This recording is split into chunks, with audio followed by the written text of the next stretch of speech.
ำสอนเชื่อรูปลักษณ์นั้นควรสั่งวรแม้อาจารย์สอนใช่ว่าเชื่อหมดเลย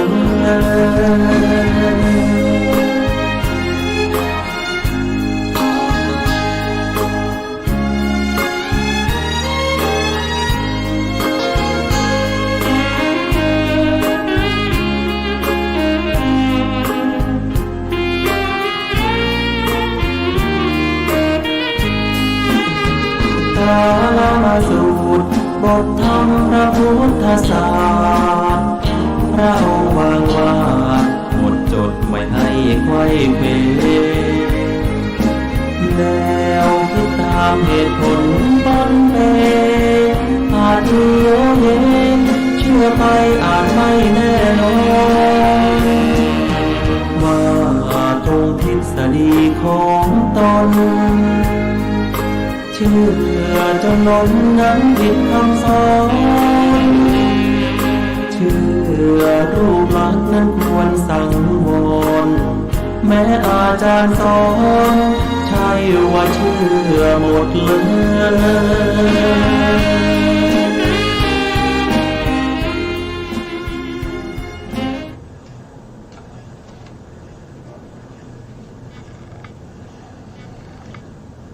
พุทธังสรณังคัจฉามิธัมมังสรณังคัจฉามิสังฆังสรณังคัจฉามิกราบนมัสการพระมหาเถระพระสังฆาธิการพระเถรานุเถระสวัสดีท่านผู้ฟังและผู้ชมทุกท่านที่ติดตามในรายการศึกษาพระสัทธรรมเพื่อการพ้นทุกข์ครั้งนี้เป็นครั้งที่33ในเรื่องของสามัญญผลสูตรซึ่งพระสูตรนี้เกิดขึ้นเนื่องจากพระเจ้าชาติศัตรูเป็นผู้ถาม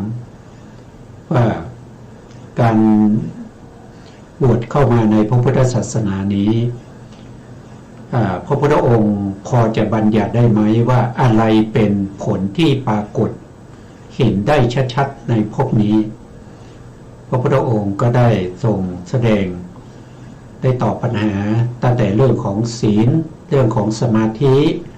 และตอนนี้เราอยู่ในเรื่องของวิปัสสนานะครับวิปัสสนาคือการพิจารณาหรือการกำหนดรู้ในเรื่องของนามและรูปนะครับครั้งที่แล้วเนี่ยเราถึงในเรื่องของสัมปชัญญะทั้ง4นะครับในฐานะทั้ง7สัมปชัญญะ4ก็คือสาตถักกะสัมปชัญญะนะอันนี้คือต้องรู้ว่าสิ่งที่เราจะทำหรือว่าสิ่งที่เรากำลังทำอยู่มีประโยชน์อย่างไรอันนี้รู้ประโยชน์นะ2ก็คือสัพพยะสัมปชัญญะก็คือต้องรู้ถึงวิธีการทำว่าสะดวกสบายไหมได้ผลเป็นยังไงต้องรู้รายละเอียดในการที่จะทำนะ3ก็คือโคจรสัมปชัญญะโคจรสัมปชัญญะก็คือการโคจรคือการเที่ยวไปในการเที่ยวไปในโคจรในการเดินทางทั้งหมดจะต้องประกอบด้วยสมาธินะประกอบด้วยวิปัสสนาหรือสมถะที่3นะโคจรสัมปชัญญะ4ก็คือสัมโมหะสัมปชัญญะก็คือต้องไม่หลงนะครับเวลาไปเวลามาเวลายืนเวลานั่งเวลานอนเวลาคูจะเหยียดจะใส่เสื้อผ้าจะห่มจีวรทรงบาตรบิณฑบาตอะไรทั้งหมดนี้จะต้องไม่หลงนั่นคืออะไรหลงนั่นก็คือโมหะนะต้องมีอโมหะคือปัญญาประกอบอยู่นะสรุปง่ายๆปัญญานั้นก็คือได้แก่วิปัสสนานั่นเองนะครับต้องมีสัมปชัญญะในฐานะทั้ง7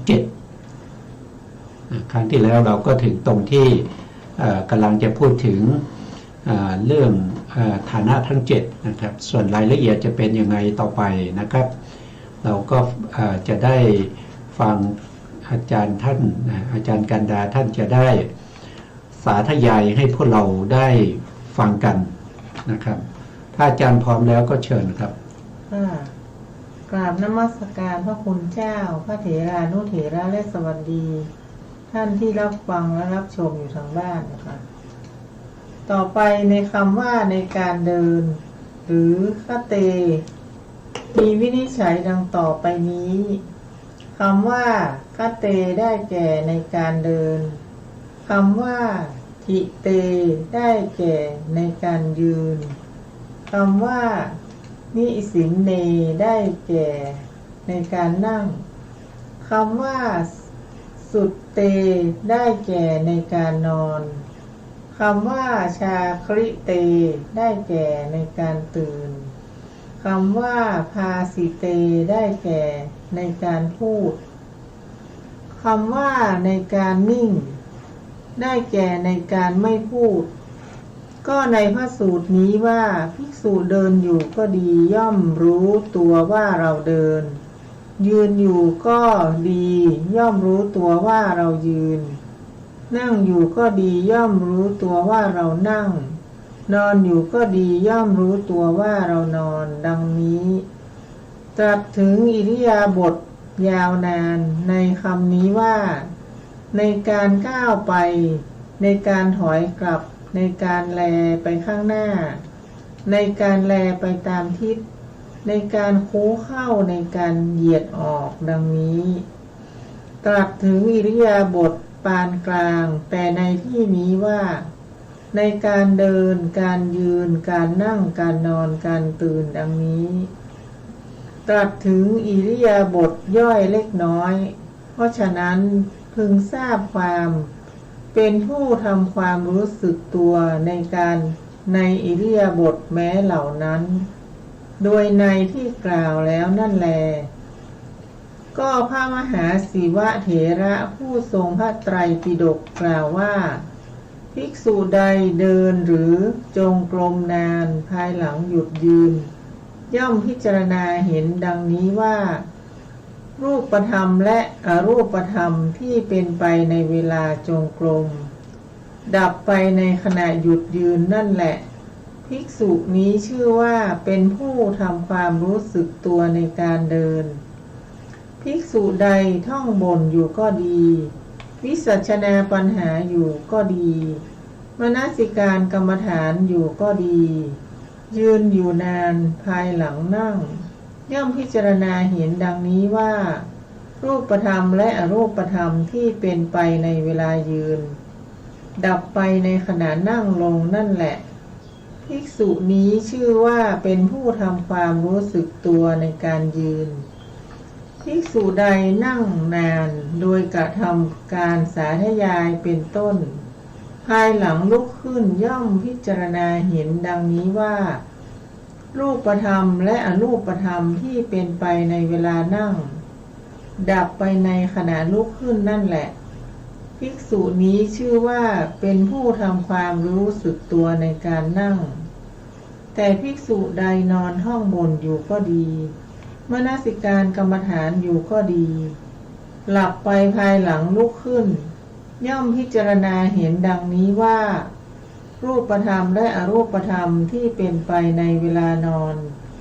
ดับไปในขณะลุกขึ้นนั่นแหละภิกษุนี้ชื่อว่าเป็นผู้ทำความรู้สึกตัวในการหลับและการตื่นเพราะจิตที่ไม่ทำงานชื่อว่าหลับที่ทำงานชื่อว่าตื่นก็ภิกษุใดกำลังพูดอยู่โดยมีสติสัมปชัญญะว่าชื่อว่าเสียงนี้ย่อมเกิดเพราะอาศัยริมฝีปากฟันลิ้นเพดานและความพยายามที่เหมาะแก่เรื่องนั้นๆของจิตดังนี้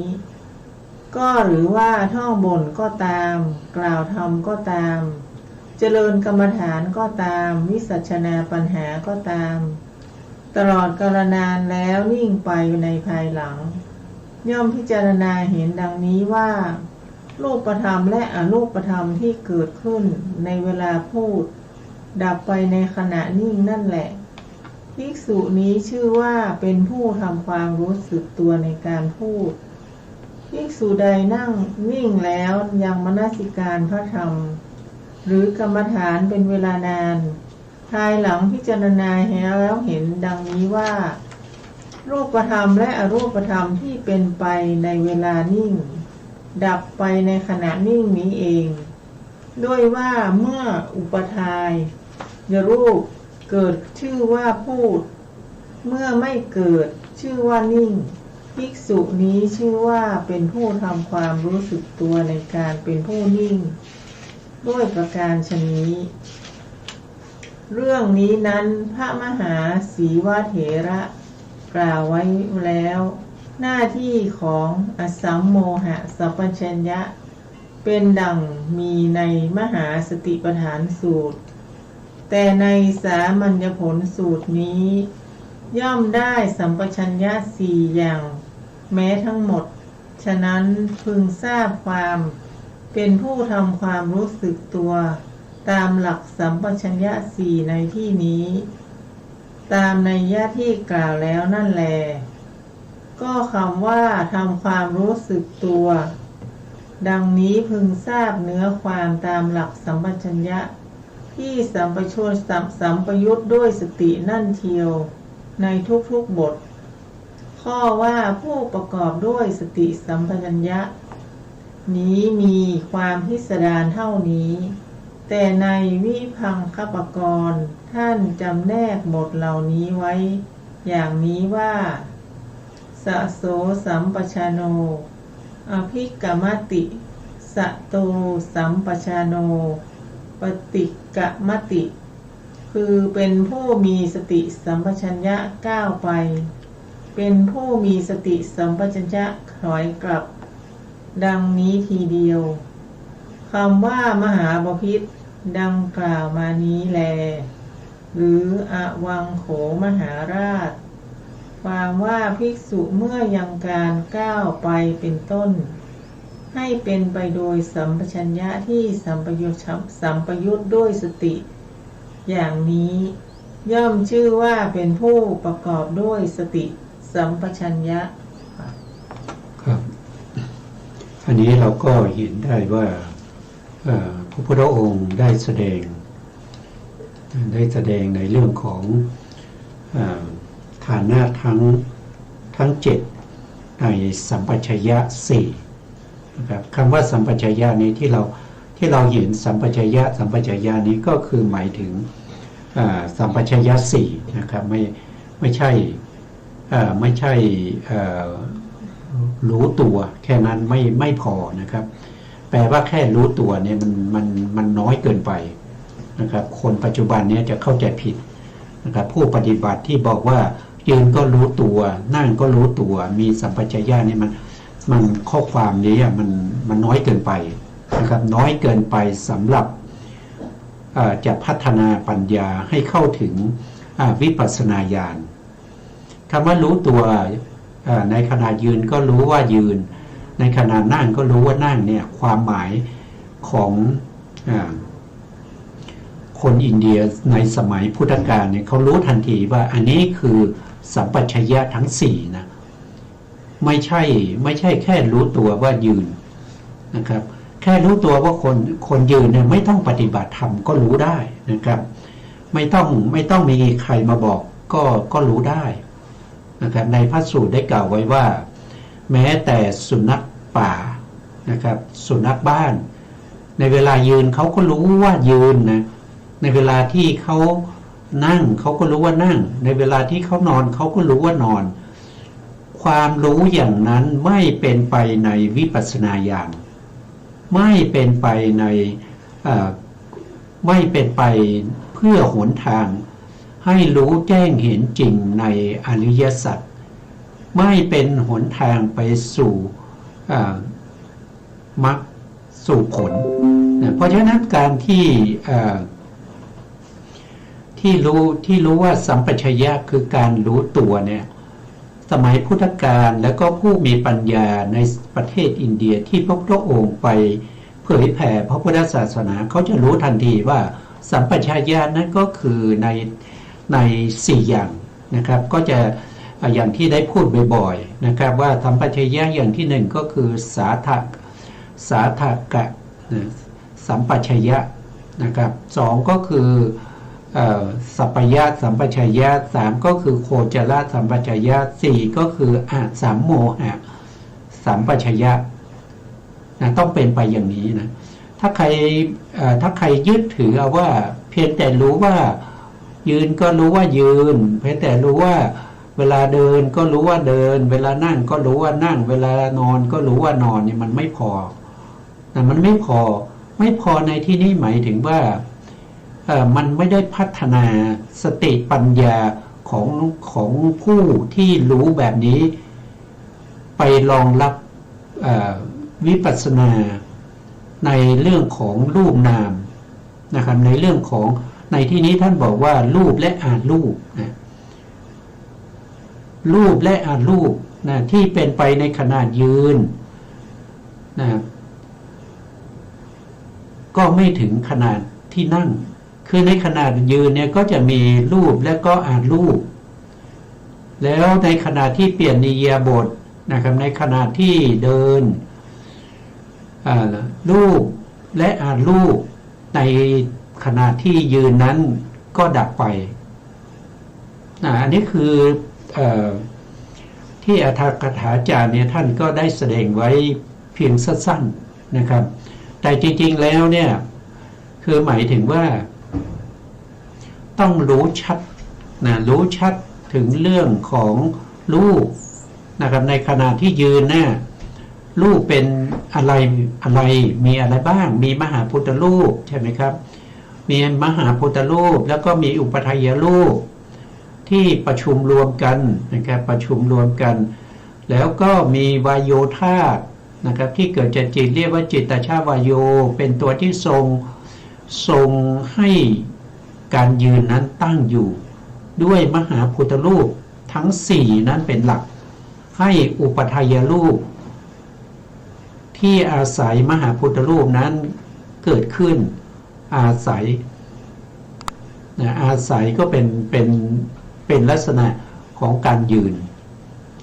แล้วในขณะนั้นก็ต้องมีจิตด้วยนะครับจิตที่เป็นตัวทำให้เกิดอิริยาบถในการยืนอิริยาบถในการยืนก็จะมี2อย่างคือการยืนกับอิริยาบถที่ตั้งมั่นนะถ้าว่าโดยจิตเนี่ยก็จะมีจิตอยู่32 ดวงที่เป็นไปในอิริยาบถการยืนการเดินการนั่งการนอนนะมีอยู่32 ดวงด้วยกันนะมีอะไรบ้างก็จะมีอกุศลจิต12แล้วก็มีมโนทวาราวชนะจิต1มีมหากุศลจิต8มีมหากุศลจิต8มีอภิญญาจิตที่เป็นกุศล1เป็นกิริยา1มีมหากิริยาอีก8ถ้ารวมกันก็จะเป็น32 ดวง32 ดวงนี้เป็นเหตุเป็นปัจจัยให้รูปนั้นยืนได้เดินได้นั่งได้นอนได้ถ้าไม่มีจิตรูปนั้นก็ยืนอยู่ไม่ได้นะครับเคลื่อนไหวไม่ได้นะครับก็คือเหมือนกับคนตายคนที่ตายไปแล้วไม่มีจิตเนี่ยมันเดินไม่ได้นะครับมันทรงตัวอยู่ไม่ได้นะต้องรู้อย่างนี้นะครับต้องรู้อย่างนี้อันนี้คืออะไรอันนี้คือสัมโมหะคือความไม่หลงไงความไม่หลงไปในสิ่งที่สมมุติไม่หลงไปในเรื่องของความไม่เป็นไปตามความเป็นจริงไม่หลงไปในเรื่องของสิ่งที่เป็นโมหะนะครับสิ่งที่เป็นโมหะไม่ได้พิจารณาเวลายืนก็ไม่ได้สนใจว่าการยืนเนี่ยมาจากยืนได้เพราะอะไรประกอบด้วยเหตุด้วยผลยังไงเพราะนั้นมันก็หลงพอมันหลงเพราะมันก็ไม่ใช่วิปัสสนาเมื่อมันไม่ใช่วิปัสสนาจะดำเนินไปสู่ความดับทุกข์ได้ไหมมันไม่ได้นะมันไม่ได้ การที่จะเดินทางไปสู่ความดับทุกข์เนี่ยต้องประกอบด้วยองค์8ใช่ไหมหนึ่งก็คือสัมมาทิฏฐิสัมมาทิฏฐินี่ก็คือมันไม่หลงนั่นเองต้องรู้ชัดในเรื่องของรูปและนามรูปนามนี่มันย่อๆใช่ไหมถ้ากระจายออกมารูปนามนั้นก็คือได้แก่ขันธ์5โทษทีนะถ้ากระจายออกไปอีกก็เป็นอายตนะนะครับอายตนะ12กระจายออกไปก็เป็นธาตุ18อย่างเงี้ย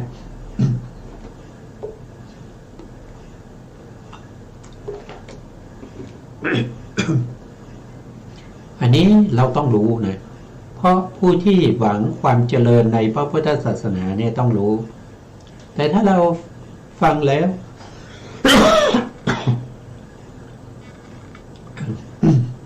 โทษที ถ้าเราฟังแล้วเนี่ยเราเอาแค่สบายใจนะครับให้รู้ว่าสบายใจก็พออันนั้นมันไม่ได้นำไปสู่ความหลุดพ้นไม่ได้นำพวกเราไปสู่ความดับทุกข์ได้ฟังแค่สบายใจเท่านั้นเองนะครับแต่ถ้าเรามีปัญญาประกอบอย่างที่สามัญญผลเนี่ยที่ท่านแสดงไว้เนี่ยมีปัญญาประกอบในเรื่องของอิริยาบถทั้ง7นะครับอิริยาบถทั้ง7ในฐานะทั้ง7เราก็มาพูดอีกทีนะครับในฐานะทั้ง7นะในฐานะที่1ก็จะมีการก้าวไปนะครับและถอยกลับอันนี้คืออยู่ในฐานะที่1ในฐานะที่1ประกอบด้วยสัมปชัญญะทั้ง4 2ก็คือการมองนะครับการมองการเหลียวการแลนะการแงนดูก้มดูอะไรพวกนี้นะฐานะที่2ฐานะที่3ก็คือการคูนะครับคูแขนเหยียดแขนนะครับอันนี้เป็นฐานะที่3ฐานะที่4ก็มีการสวมใส่เสื้อผ้านะครับทรงสังคติท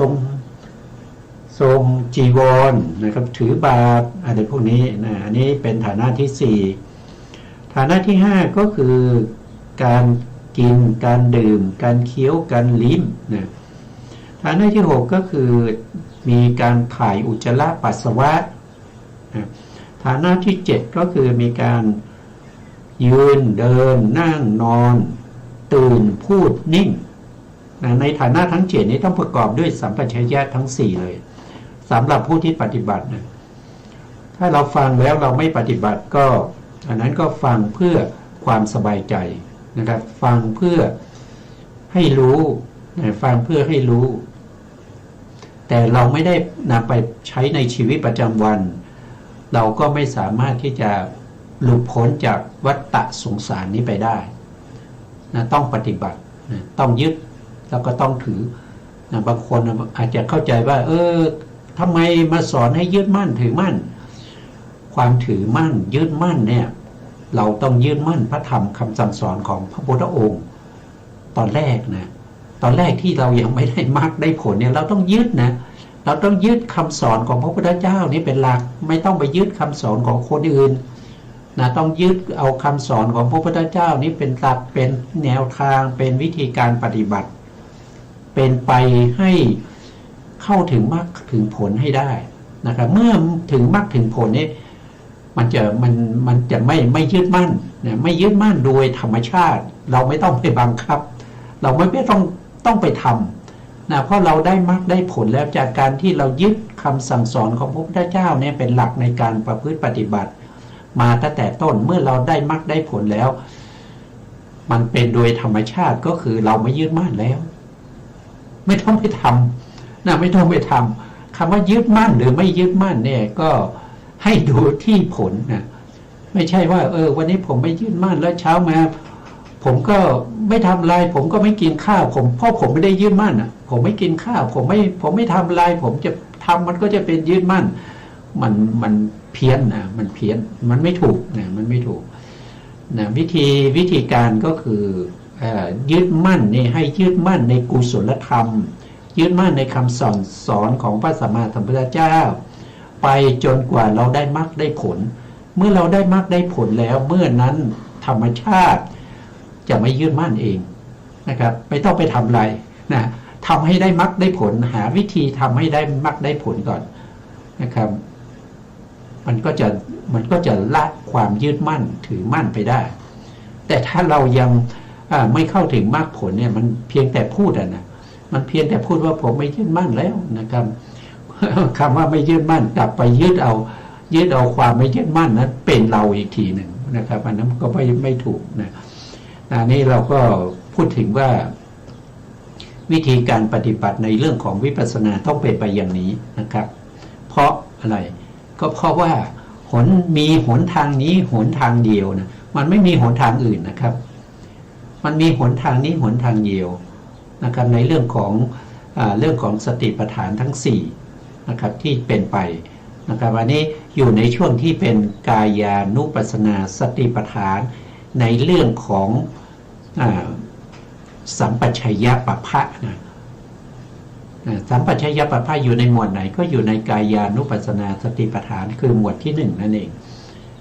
นะครับอันนี้ก็พูดคร่าวๆนะครับต่อไปครับอาจารย์ครับว่าด้วยเรื่องความสันโดษนะคะครับก็ต่อจากเมื่อกี้ครับต่อจากที่อาจารย์ได้สาธยายไปเมื่อกี้นะครับว่าด้วยเรื่องของความสันโดษนะคะคำว่าเป็นผู้สันโดษหรือสันตุโถในข้อว่ามหาบพิตรภิกษุในพระธรรมวินัยนี้เป็นผู้สันโดษหรืออิทมหาราชภิกขุสันตุโถโหตินี้ความว่าเป็นผู้ประกอบด้วยความยินดีในปัจจัยตามมีตามได้ก็สันโดษนี้นั้นมี12อย่างอะไรบ้างสันโดษในวิจีวร3อย่างคือยถาราภะสันโดษยินดีตามที่ได้ยถาภระสันโดษคือยินดีตามกำลังยถาสารูปสันโดษยินดีตามสมควรในบิณฑบาตเป็นต้นก็อย่างนี้สันโดษ12ประเภทนั้นมีอธิบายดังต่อไปนี้ภิกษุในธรรมวินัยนี้ได้จีวรดีก็ตามไม่ดีก็ตามเธอใช้สอยจีวรเท่านั้นไม่ปรารถนาจีวรอื่นถึงได้ก็ไม่รับนี้เป็นยถาราภสันโดษในจีวรของเธอต่อมาภายหลังเธอมีกำลังน้อยตามธรรมดาก็ดีถูกความป่วยไข้ครอบงำก็ดีถูกชราครอบงำก็ดีเมื่อห่มจีวรหนักย่อมลำบากเธอเปลี่ยนจีวรนั้นกับภิกษุผู้ชอบพอกันแม้ใช้สอยจีวรเบาอยู่ก็ยังเป็นผู้สันโดษอยู่นั่นเองนี้เป็นยถาภระสันโดษในจีวรของเธอภิกษุอีกรูปหนึ่งได้ปัจจัยอย่างประณีตครั้นเธอได้บาทและจีวรเป็นต้นอย่างใดอย่างหนึ่งเป็นบาทและจีวรมีค่ามากหรือมีจำนวนมากเธอถวายด้วยคิดว่านี้สมควรแก่พระเถระทั้งหลายผู้บวชนานนี้สมควรแก่ภิกษุพหูสูตรนี้สมควรแก่ภิกษุไข้นี้จงเป็นของภิกษุผู้มีลาภน้อยดังนี้หรือรับเอาจีวรเก่าของภิกษุเหล่านั้นหรือเลือกเก็บผ้าที่ไม่มีชายจากกองหยากเยื่อเป็นต้นแม้เอาผ้าเหล่านั้นมาทำเป็นสังฆาติครองก็ยังเป็นผู้สันโดษอยู่นั่นเองนี้เป็นยถาสารูปสันโดษในจีวรของเธออันหนึ่งภิกษุในธรรมวินัยนี้ได้บิณฑบาตเศร้าหมองหรือประณีตเธอใช้สอยบิณฑบาตนั้นเท่านั้นไม่ปรารถนาบิณฑบาตอื่นถึงได้ก็ไม่รับนี้เป็นยถาราภสันโดษในบิณฑบาตของเธอก็ภิกษุใดได้บิณฑบาตที่ไม่ถูก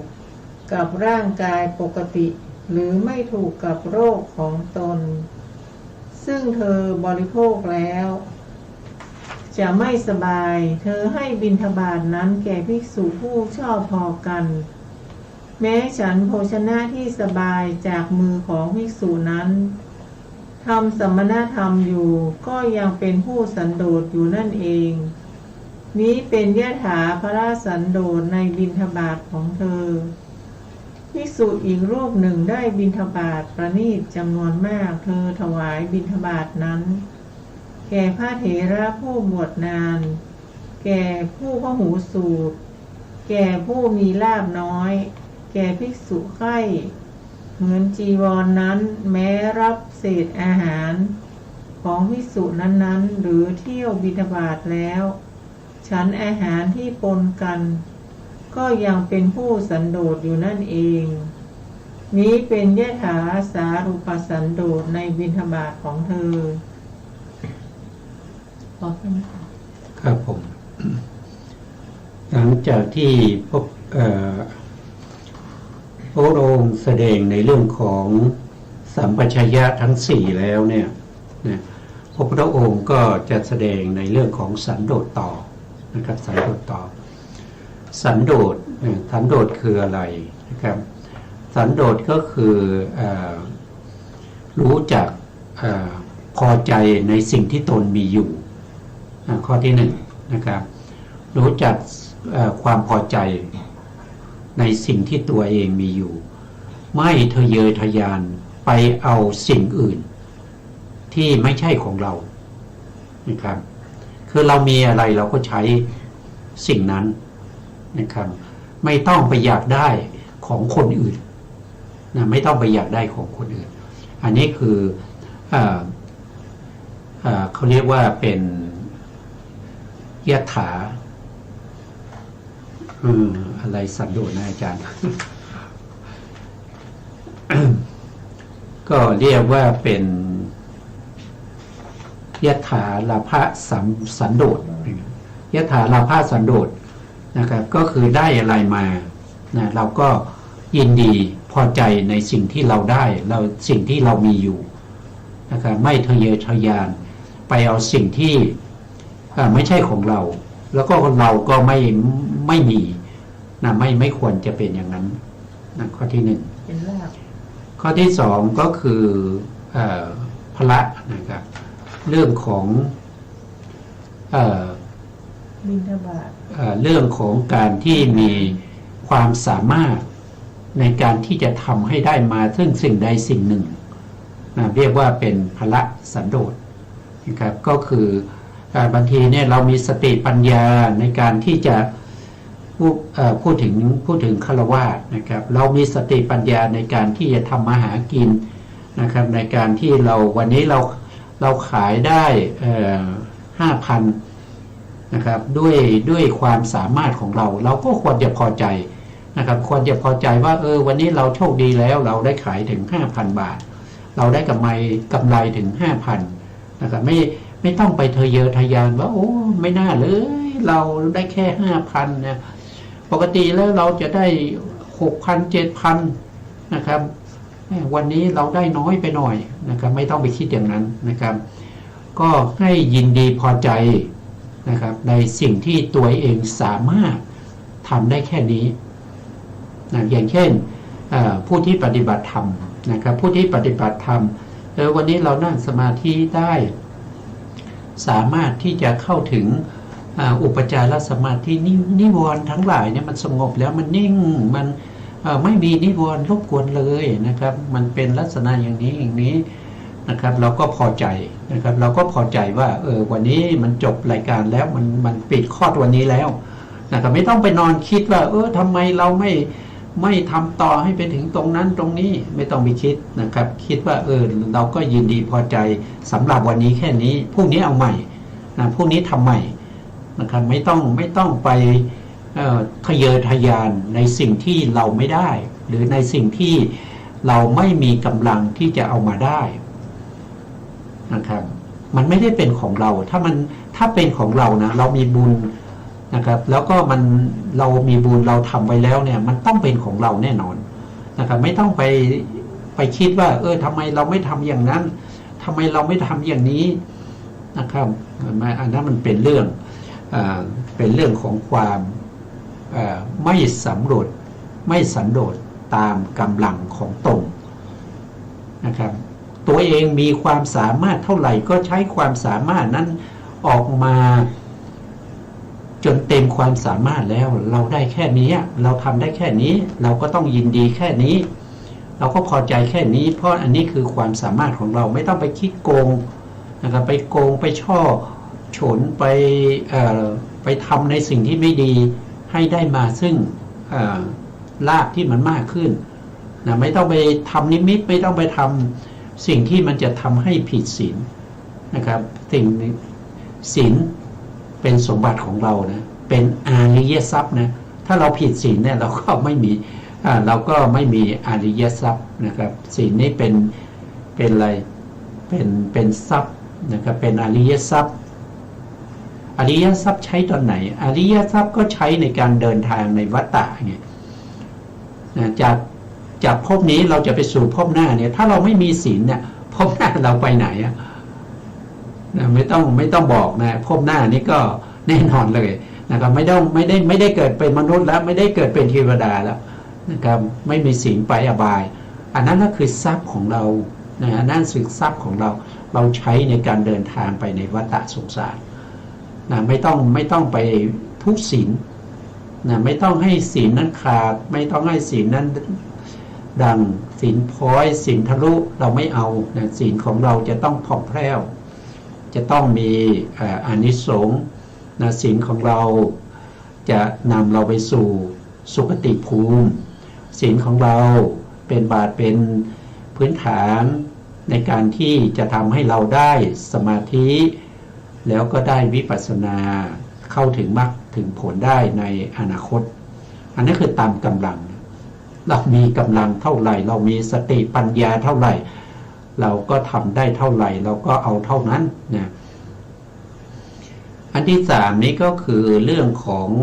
เขาเรียกว่าตามสมควรนะครับตามสมควรเขาเรียกว่าอะไรยถารูปะสันโดษนะยถารูปะสันโดษนี่คือตามสมควรนะครับคือเวลาเราได้มาเนี่ยนะถ้ามันไม่เหมาะสมกับเราใช่ไหมสิ่งที่เราได้มาเนี่ยมันอาจจะเกิดจากบุญเก่าของเรานะครับได้มาแต่เราพิจารณาแล้วว่าสิ่งนั้นมันไม่สมควรแก่เรานะอย่างเช่นเราได้จีวรที่เป็นผ้าไหมจีวรที่เขาถวายจีวรเนี่ยมันเลิศเหลือเกินจีวรนี่มันเลิศเราก็พิจารณาว่าเราสมควรจะใส่จีวรนี้หรือเปล่านะครับมหาเถระหรืออาจารย์ของเราหรือพระภิกษุที่เขาอยู่ในวัดเดียวกับเราเนี่ยเขามีไหมไม่ใช่ว่าเขาใส่จีวรปอนๆนะครับแต่เราใส่จีวรที่เป็นผ้าไหมโอ้โหแล้วก็ไปทำวัดเย็นอย่างเงี้ยมันไม่สมควรใช่ไหมมันไม่สมควรเพราะพระเถระเนี่ยท่านบวชมานานท่านเป็นอาจารย์ท่านเป็นระดับอะไรเป็นพระหูสูตรเป็นผู้ทรงไว้ซึ่งพระไตรปิฎกท่านยังไม่มีแบบนี้แต่ด้วยบุญเก่าของเราสมัยไหนก็ไม่รู้ในชาติไหนก็ไม่รู้นะครับส่งผลมาให้เราได้จีวรนั้นมาเพราะเราก็ต้องพิจารณาว่ามันสมควรไหมมันสมควรแก่เราหรือเปล่าถ้ามันไม่สมควรแก่เราเราก็ถวายแก่พระเถระนะครับผู้ที่เราเห็นว่าเหมาะสมนะครับว่าถวายท่านไปนะอย่างนี้เป็นต้นนะอันนี้คือสันโดษในเรื่องของรูปะนะครับยัตถาสารูปะสันโดษนะอันนี้เป็นข้อที่สามแล้วสามข้อนี้เป็นไปในปัจจัยสี่นะปัจจัยสี่ก็คือหนึ่งก็คืออะไรก็คือเรื่องของเครื่องนุ่งห่มนะครับเรื่องของจีวรสังฆติบาตรอะไรพวกนี้ทั้งหลายในที่เกี่ยวข้องอัฐบริขารที่เราได้มาอันนี้คือข้อที่หนึ่งจะต้องเป็นไปทั้งยินดีพอใจตามได้ตามมีแล้วก็ยินดีพอใจที่เราหามาด้วยสติปัญญาของเราเท่านี้ยินดีพอใจ ตามสมควรแก่ฐานะของเราอันที่สองก็คือเรื่องของอาหารบิณฑบาตนะครับก็ต้องเป็นไป3อย่างนะครับจะต้องเป็นไป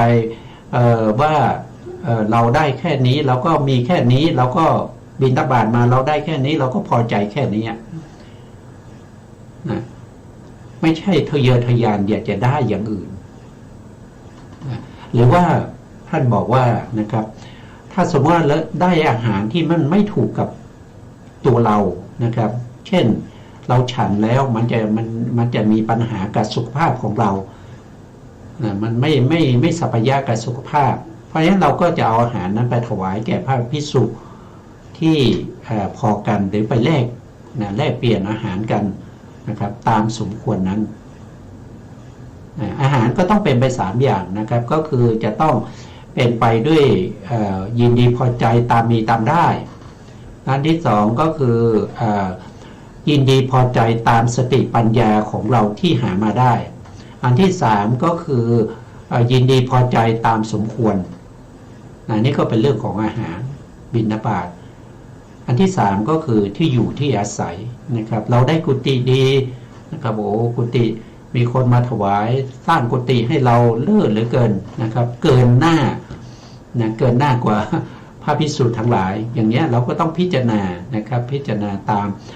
ามมีตามได้ตามกำลังของเราตามสมควรนะครับอันนี้ก็คือที่อยู่ที่อาศัยนะครับสุดท้ายก็คือเรื่องของยารักษาโรคชิลนะเภสัชบริขารทั้งหลายก็ต้องให้เป็นไปตามที่เรามีให้ยินดีพอใจที่เรามีอยู่นะครับแล้วก็ยินดีพอใจตามสติปัญญาที่เราหาได้แล้วก็ให้ยินดีตามสมควรก็ทั้งหมดก็จะมีอยู่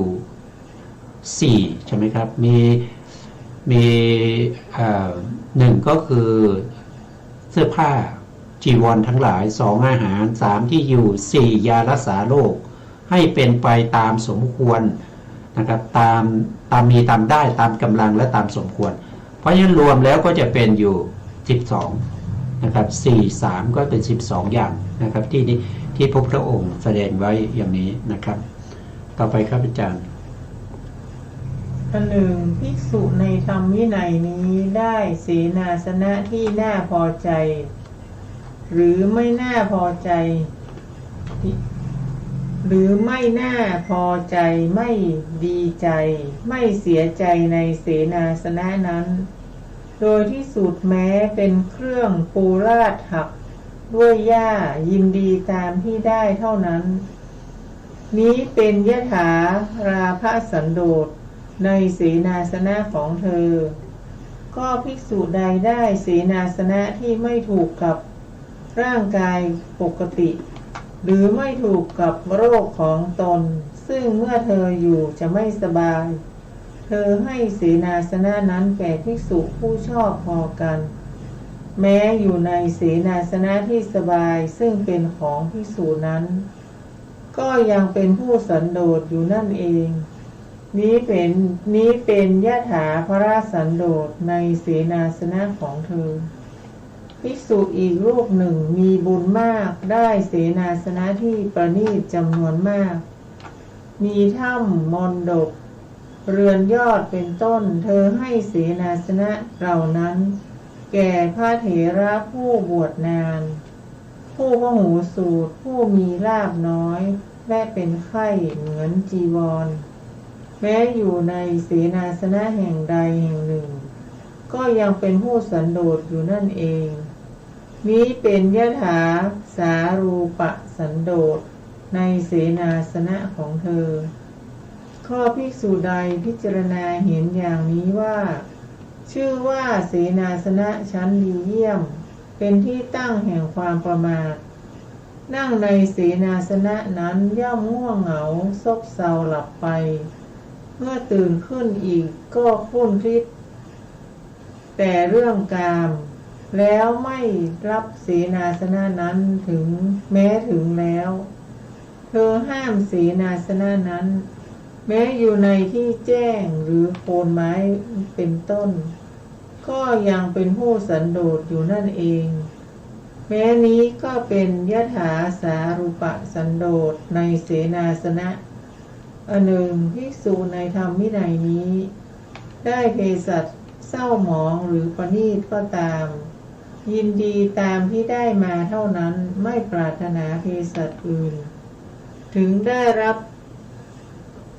ด้ก็ไม่รับนี้เป็นยถาราภสันโดษ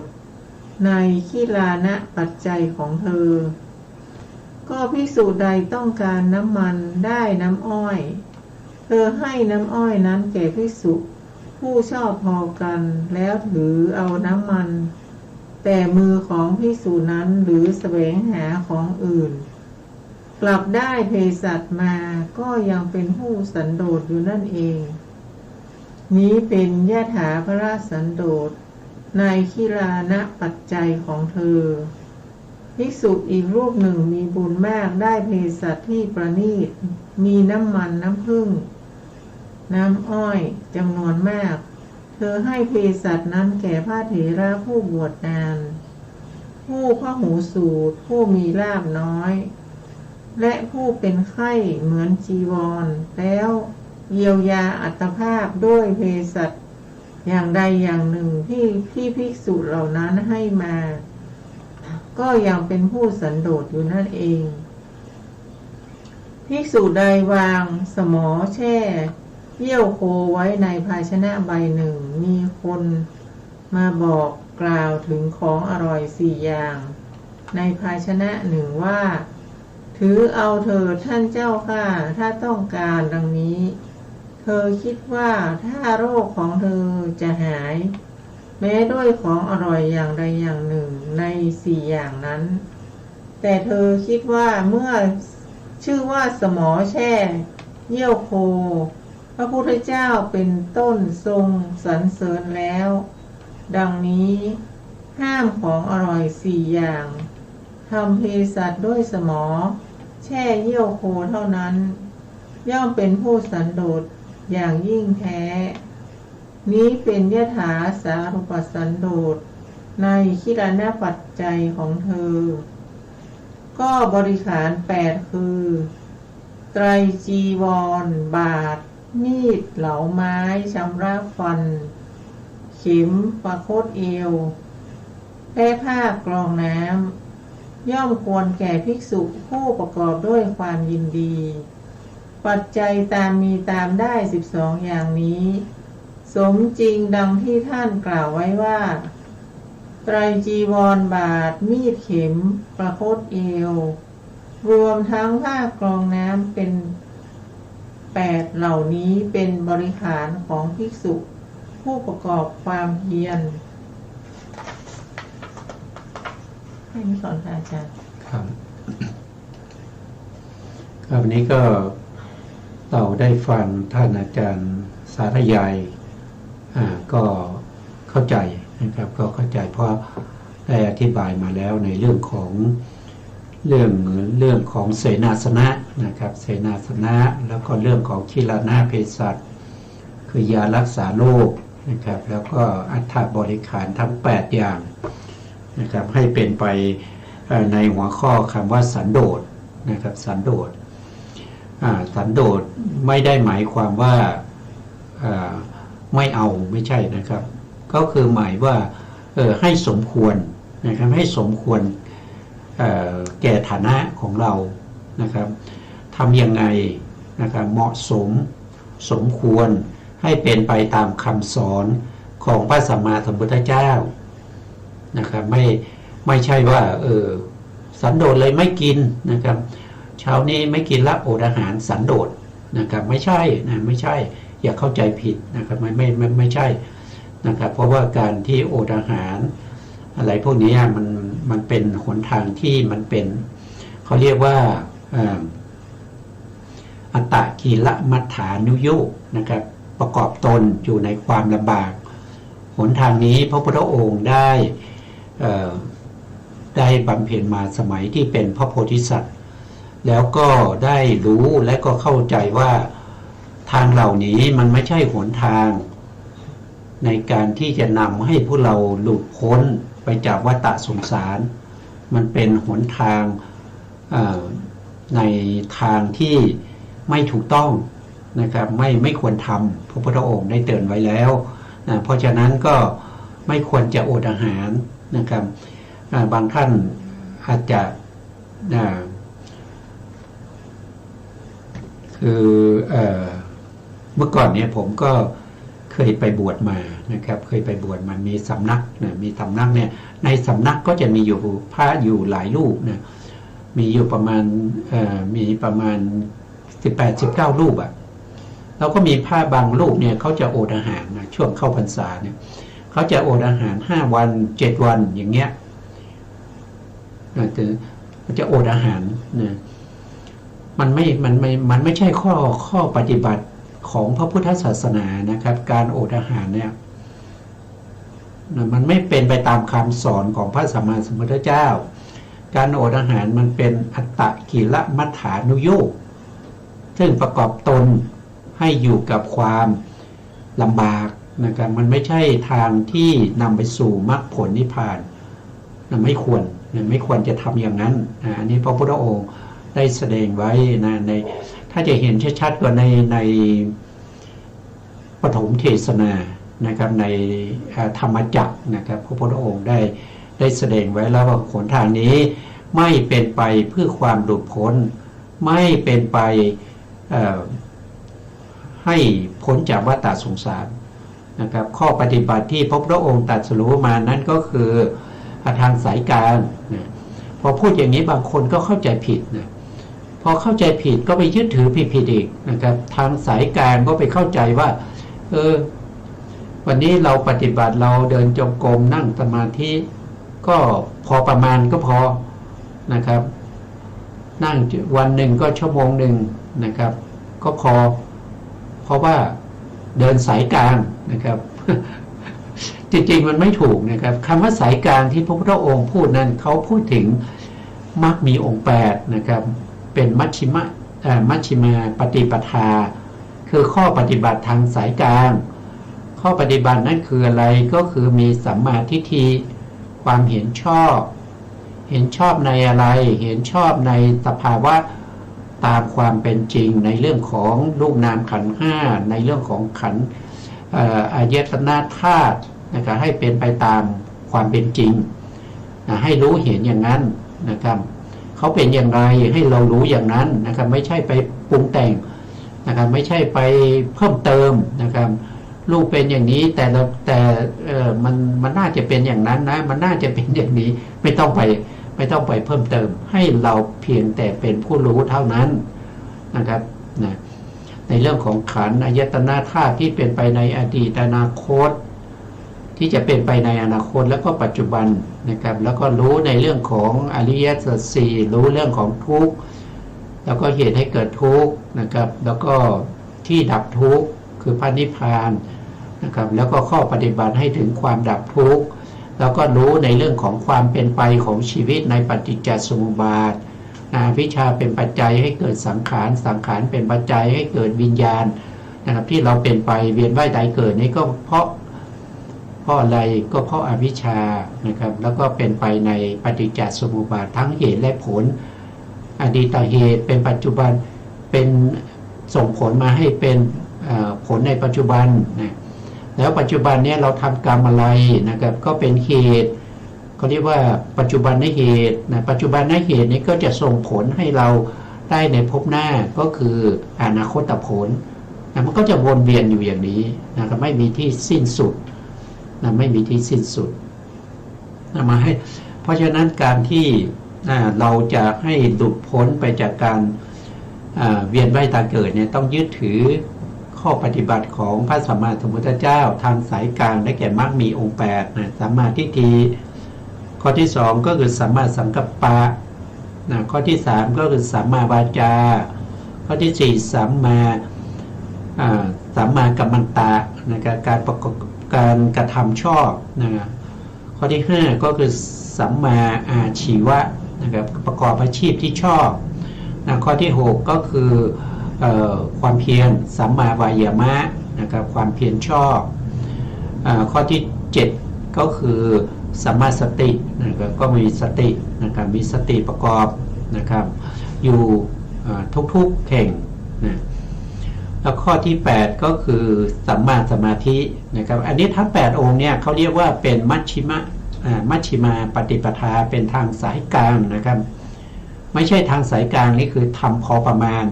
ไม่ต้องทำอะไรมากนะทำมากเดี๋ยวมันจะกลายเป็นไม่เป็นสายกลางไม่ถูกนะถ้าเราดำเนินไปในมรรคมีองค์8เนี่ยพระพุทธองค์ได้ตรัสไว้ว่าแม้กระทั่งนะถ้าเป็นไปในมรรคมีองค์8นะครับถึงแม้ว่าเขาจะเอาเราไปประหารชีวิตเขาจะเอาเราไปฆ่าเนี่ยเราก็จะไม่ละองค์8เราก็ไม่ละมัชฌิมาปฏิปทาในเรื่องของมรรคมีองค์8เราต้องปฏิบัติมรรคมีองค์8นะครับไม่ใช่ว่าปฏิบัติพอประมาณก็พอแล้ววันนี้วันนี้เอาแค่2 ชั่วโมงนะครับพูดคุยกัน2 ชั่วโมงแล้วก็นอนพักนะครับไม่ใช่อย่างนั้นนะครับถ้าเมื่อไหร่เราไม่จิตเราเนี่ยไม่เป็นไปกับมรรคมีองค์8เมื่อนั้นแสดงว่าเราไม่ได้ปฏิบัติมัชฌิมาปฏิปทาคือไม่ได้อยู่ในทางสายกลางนะครับนะต้องเข้าใจใหม่นะอันนี้คือข้อปฏิบัติทางสายกลางนะไม่ใช่เป็นไปทางอัตตกิลมัฏฐานุโยคประกอบตนอยู่ในความลำบากไม่ใช่เป็นไปในกามสุขาริการนุโยคไม่ใช่ประกอบตนอยู่กับกามสุขนะเพราะพวกนั้นมันเป็นข้อปฏิบัติของคนมีกิเลสนะคนมีกิเลสไม่สมควรที่พวกเราซึ่งเป็นพุทธมามกะนะครับตั้งใจจะปฏิบัติตามคำสั่งสอนของพระพุทธเจ้าก็ต้องมีความรู้ความเข้าใจในคำสั่งสอนของพระพุทธเจ้านะครับ